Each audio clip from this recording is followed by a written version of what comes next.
1998ஆம் ஆண்டில் Coca Cola நிறுவனம் தனது விளம்பர படத்தில் நடிப்பதற்காக விஜயகாந்திடம் ₹1,00,00,000 சம்பளம் தருகிறோம்.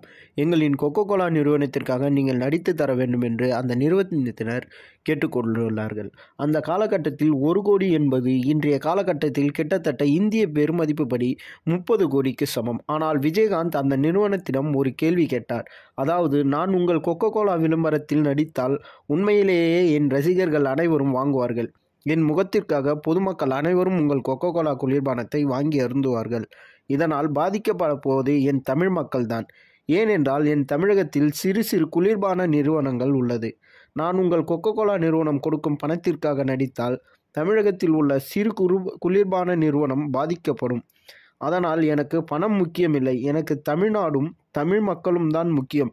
என்னால் தமிழக நிறுவனங்கள் பாதிக்கப்படும் என்றால் அந்த விளம்பர படங்களில் நடிக்க மாட்டேன். அப்படியொரு பணம் எனக்கு தேவையில்லை என கொக்கோ கோலா நிறுவனத்தினரை திருப்பி அனுப்பி வைத்தார் விஜயகாந்த். அப்படிப்பட்ட பொதுநல மனிதனை தான் இந்த தேசம் இழந்து தவிக்கிறது. இவ்வளவு மக்கள் மத்தியில் ஒரு நல்ல மனிதனை பாராட்டுவது தப்பு இல்லை என்பது என்னுடைய தனிப்பட்ட கருத்து.